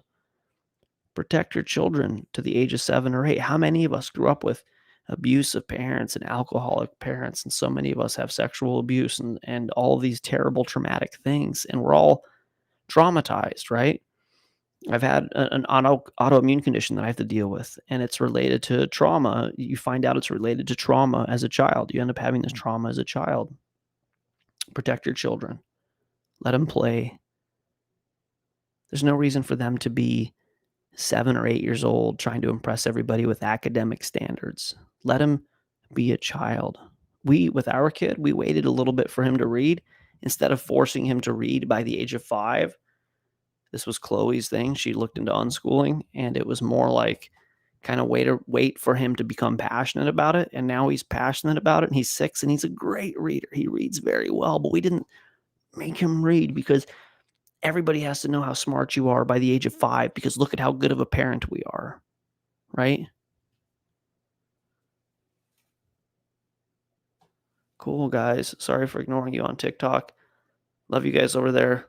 We're doing this on YouTube live as well. This is where the screen share is. So I don't mean to be ignoring you guys. I'm trying to keep TikTok involved, but I'm calloused. I got a defense mechanism because they broke me. They broke my heart. So what am I saying? Am I saying not to have your kid in school? Yes. I'm saying that you are totally capable to educate your own child. I'm saying that it's hard. Let me take a step back. If you're with someone that you're fighting about, this is important. If you're fighting about how much money you're going to spend on a couch, and let's say the one person goes, well, we need a really nice couch. This is a $1,200 couch and we need it. And you're saying, you know what? I don't think we need a $1,200 couch. We can buy one at IKEA for $350. And you're having a disagreement about it. You need to look really closely at whether or not you should be reproducing with this person. Because if you can't agree on the couch you're going to buy, you're probably not going to agree on vaccinations, education, the religious upbringing or non-religious upbringing. And we're so driven. Like, people are so mad at God and so mad at religion that we just want to. The flip side of the coin of with the Bible, the sky man's telling me what to do with my genitals, blah, blah, blah, blah, blah, this whole thing. The flip side of that coin is do what thou wilt, right? Do whatever you want to do. And what people want to do is they want to have sex. Like, that's what your body says to do. So you just start having sex with people. And then you go, wow, should I be? Well, I got this person pregnant. What do we do now? Oh, how did that happen? Some huge mystery, right? Turns out that's like what that's for. So, like, how about sharing that with someone that you would like to reproduce with? I know I'm crazy, Bill. I know I'm crazy because evolution says I should just nail everything that walks. Doesn't matter. Doesn't matter. I'm a animal. You and me, baby, ain't nothing but mammals, right? Let's do it like they do on the Discovery Channel. Just nail whatever, like, just go get it. Spread your seed, right? That's what evolution would tell you. How about you share that with someone that you're willing to reproduce with? You know, what's a really hard thing for everybody is an abortion. I don't care what the world says about it. Oh, it's fine. Cut it out. Get it out of here. I'm a woman. I've got my own free will. I can have sex with who I want to, and I can do whatever I want to. Okay. Well, do you know your rates of cancer go up exponentially if you have an abortion? Because your body's preparing for this child to be knit beautifully in your body, and you choose to end it. It's bad for the baby. It's bad for the relationship. A lot of relationships don't make it through that. It's very toxic. And you know how you avoid it? You have sex with people that you want to have babies with. Sorry, Bill. I'm crazy. I know. It's just these ideas. Stupid.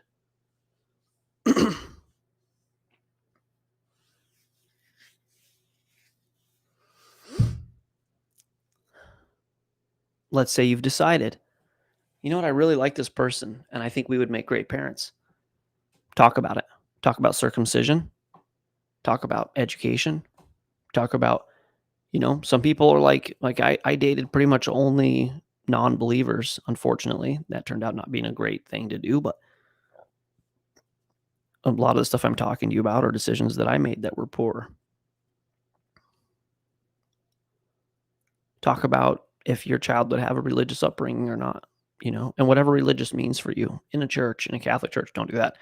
Homeschool, unschool, not a religious kind of thing like my wife and I are doing. No religious, whatever it is. Like, talk about these things. Make sure you're on the same page. Because if you're not, and that baby comes into the world, it's not the baby's fault. Okay? Selfish parents. And we've all been there. That's a beautiful child that deserves to be innocent and protected and provided a beautiful worldview. That's what that child is. And it does not deserve your bad decisions and toxicity.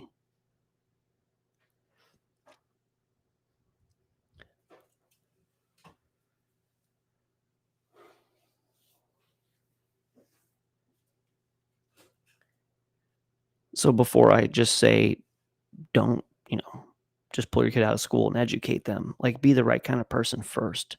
Your child doesn't care what you say. Your child is watching what you do. So be the right kind of man or woman first. Which is what the Bible says to do. People that are mad that the sky man is telling you what to do with your genitals. No, the sky man loves you. and is trying to get you to not crash your car into a telephone pole going 100 miles an hour while drinking and driving and texting or Facebooking or whatever. That's what the Sky Man is trying to get you to do. He doesn't care what you do with your genitals. He's a good dad, and he's trying to get you to not crash your car at 16.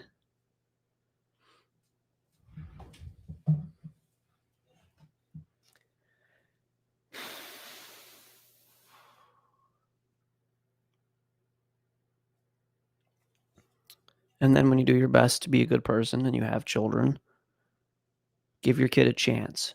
Don't plug them into the system like this. There's more to this reality than your fucking job, okay? Than your social standing, than what the people on Instagram think about how you're managing your life. There's more to this reality than that. You have to unplug. You have to unplug from this system. You have to unplug, and you cannot plug your children into it. It's probably not your fault that you're plugged in right in the back of your head and all the way down your spine, and you're totally stuck in the matrix. It's probably not your fault. It's your parents' fault. Forgive them, unplug, and do not plug your children into it.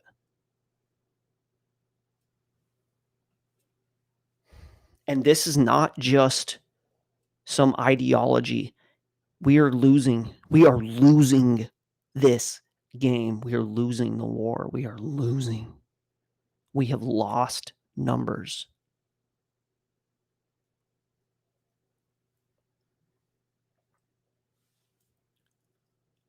The fastest growing religion in the world is atheism. The second fastest is Islam. The fastest departed religion is Christianity. We are done. The funny thing about sowing and reaping is that we reap the fruits of what our parents did. And the generation that's coming, this totally system dependent, can't talk about gender. If you don't mask up, vax up, and totally get on your knees and serve the system, you're the enemy. This system, this masked up children who watch their parents ship them off, and they're coming for your children. They will make you choose the system.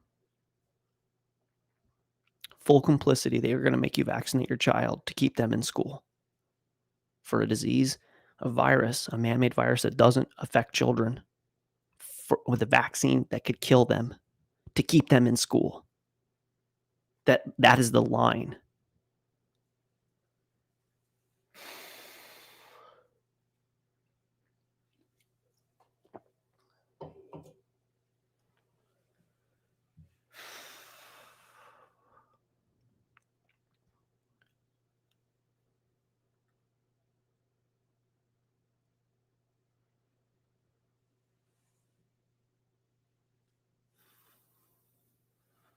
Sorry, TikTok. I can't really see. I see some.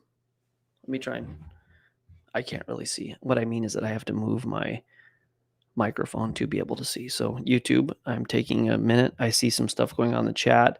Chip, I didn't know about that. God bless you. I have to look at it closer. It's brutal. I think I lost some people on YouTube there. Sorry. Oh, by the way, the people that are upset about what I'm saying, you want to talk about conspiracy? You want to talk about conspiracy? Because I'm a conspiracy theorist, obviously. This is the conspiracy.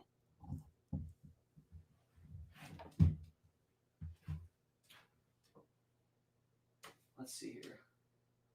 Effective says, eye-opening. Try to tell this my daughters. They won't listen. Mindset. I'll keep trying my grandkids. Back here watching YouTube, but I have to sleep. Read my Bible. Catch up on thinking. Yes, effective. There's so much more. I'm too old to reproduce. Spiritual. If you're still here, I can try to interact for a minute. Make much more sense in faith in Christ. No worries. Thanks for letting us know. Yeah, sorry guys. Yeah. The good news is I was able to say that, and that stream is still going, so that's good.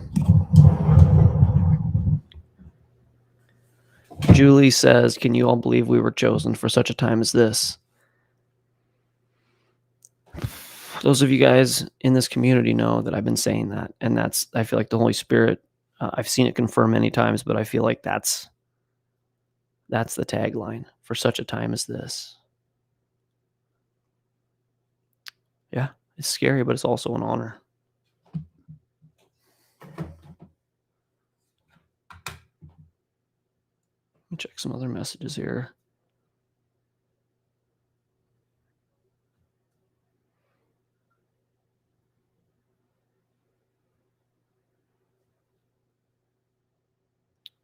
Yeah, I got a couple guys in here talking about how abortion affected them. And the answer to that, you guys, unfortunately, is that making something illegal doesn't make it go away. Everybody gets stuck in the controlled opposition of left, right, and Christian or believer, atheist, pro-choice, pro-life. Everybody needs to understand that this is just, if you make something illegal, it's not going to go away. The whole thing I talked about earlier about the toxicity and being the right kind of parent, raising the kids the right way, that's the end of it. That's how it ends. How it proliferates is bringing children into a really toxic situation, then dropping them into school and watching them play out their trauma through sex and drugs and totally trusting the system and, whatever. That's how that happens. Everybody wants to go, if we make it illegal. No. How did that work for bootlegging, right? You make something legal, it just goes away. Aren't drugs illegal? How about meth? Is that legal?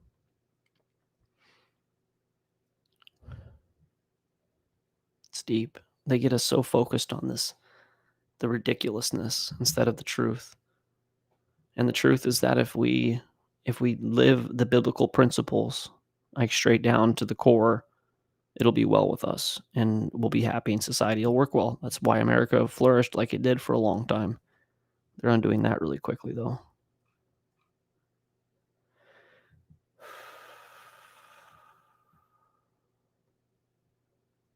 Unforgiveness is a heart, mind, and soul in prison. It's hard to let go, but most important, yeah, gotta forgive. My daughter is 10. We started homeschooling last year. She has some trauma from public school. Julie, good job getting her out now. They give her a fighting chance. I watched my wife's in a Facebook main homeschooling class or post or whatever. I don't know what it is on Facebook, but one of the parents was like, does anybody have any advice? My kid doesn't want to homeschool. They want to go back to school. And I was like, I had started writing, you're the parent and you choose. I don't know. Just an idea, whatever. You got to do homeschooling the right way, though. Like, you can homeschool them at home and give them the exact same curriculum and basically the same experience, just remote. You got to do it differently than that. Immersive, interactive, loving. You got to understand your child is a creative genius. Understand that. Your child is a creative genius. When you're frustrated because he's not learning or she's not learning how you learn, it's because she hasn't had the genius sucked out of her or him.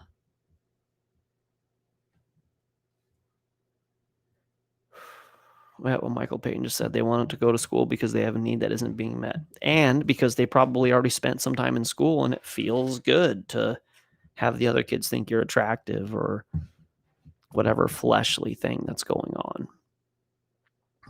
It's just entirely repurposed. We have an entirely repurposed reality. It's really frustrating. I got really heavy there and a bunch of people left YouTube. I get it. Hopefully, whatever. I don't want to lose them. I know people are signing on to this just because of conspiracy, but this is the conspiracy, you guys. There's a world system that's designed to render us useless consumers. That's the conspiracy. It's They Live. It's the movie They Live. Consume, obey. And meanwhile, if you have the glasses, you see that all the people in charge are friggin' lizard faces. I don't think they're actually reptiles, by the way. I'm not a reptilian guy, but I do think they work for the devil. Oh, you missed the heavy, Holly. Good, you missed it. It was heavy. From about 1 minute and 1 hour and 25 minutes in to about 5 minutes ago. You got a little heavy. Got a little doom and gloom. Little fire and brimstone. That's my Old Testament coming out. That's the Old Testament.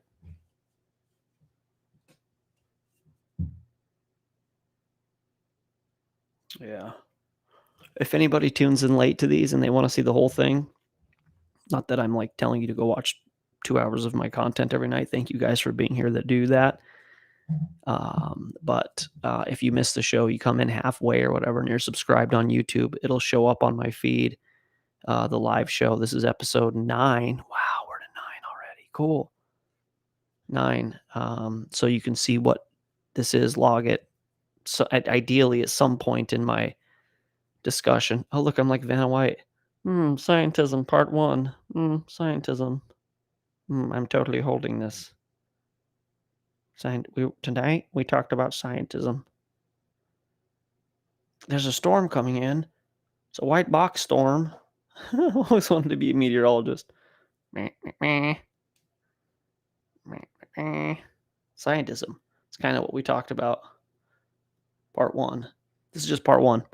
This was more of the philosophy of scientism. Tomorrow, we're going to get into the actual science. We're going to get into the ridiculousness. I maybe should have done science first and then the heaviness later. Whatever. I apologize. But we're going to get into the theory of evolution, how ridiculous it is, and cosmogony, and the things that you've been taught that they know that are just contrived to support their narrative. So, Johnny. Cool, guys. Yeah, I'm going to wrap up. Oh, you're on lives again. Who is that? Is that Amanda? Yes, Amanda. You're in the wrong live. We're all on YouTube. Well, I see Teresa. Hello, sister. So yeah, we're doing the YouTube lives. I'm going to stream it on TikTok though. I try and engage a little bit, but the YouTube lives have the video share. And so this is just kind of, I know I keep saying this, sorry for you guys in YouTube, but you know, I can't keep all my eggs in that rather soggy TikTok basket with a really unstable bottom. No need to apologize. Hi, Teresa, sweet sister. Good to see you. If you do the Discord, Teresa, we're all over there. If you do the YouTube, we're all in there. So please, eventually, like, you know, I'm still going to be on TikTok. I'm still going to make content on here. I love some of the positive things about it. But yeah, when they EMP'd me, that was brutal. So I'm waiting for you to say something like, this is Voice of Reasons Radio, not Michael's Chat Inc. No. I like the engagement, Michael. I apologize for not being able to keep up on it as much as I would like. I am going to wrap up. I've got 1 minute and 30 seconds. Just kidding. I'm going to wrap up kind of quick, though. So I'll try and answer some questions on both sides. Is there any questions that you guys had earlier that I missed? If so, put them in the chat. Same thing in TikTok. If you're still over there, if you have a question from earlier or any question, put it on. I'll try and answer it real quick. PJ Girly Girl, thanks for coming. What do we have in TikTok? I'll have to have my sons tell me how to get on YouTube.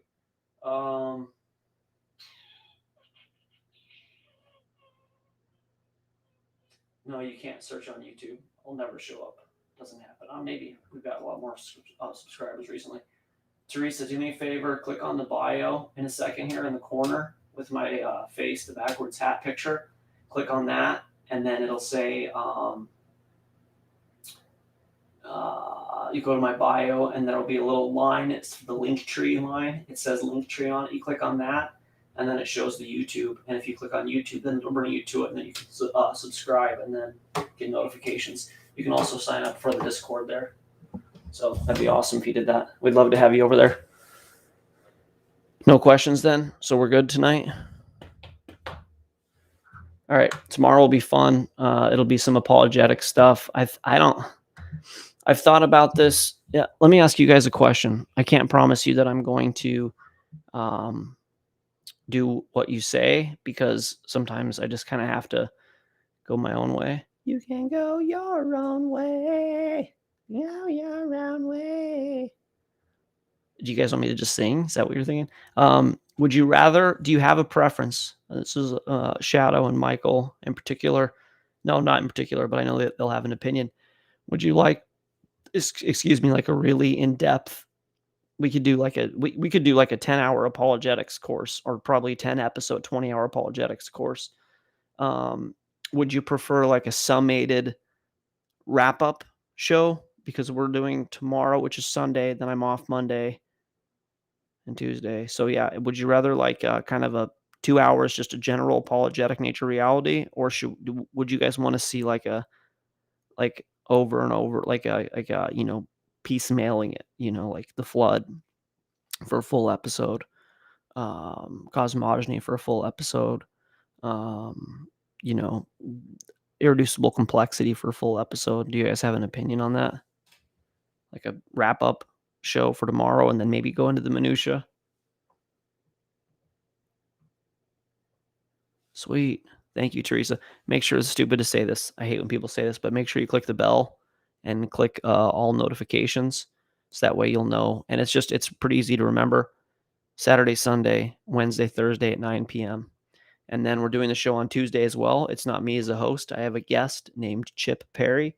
Chip Perry's awesome, and he's doing a class on spiritual warfare. It's called Black Belt Christianity. So we're calling this VOR Radio, and eventually we're going to have a lot of different content creators, so you can just kind of tune in, every night and catch somebody.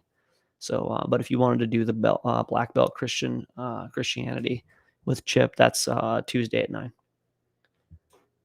One on, so both. Yep. Cool. All right, cool. Thank you. Yeah, tomorrow's going to be a wrap up. Try and do a 2-hour show of just kind of everything, all the ridiculousness. And then after that, we will try to go to each one of them more so individually.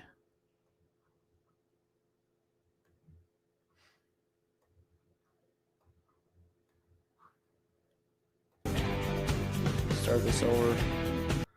All right, guys.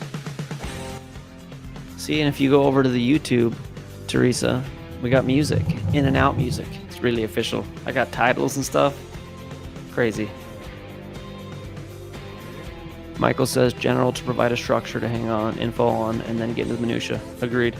That's what I was thinking, so appreciate it. It doesn't mean, the thing that kind of happens, though, is that I'll get into a couple shows, and then like the Florida building collapse happens or something big happens, and I have to call an audible, whatever, but we'll kind of plan on that for now.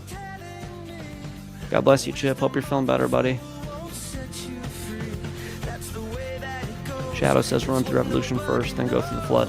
Yeah, I like that. I'm going to do a whole show, wrap up the whole thing, hopefully tomorrow, and then we'll really, I think, dive in apologetically into some of our stuff. So, all right, guys. Love you. End transmission.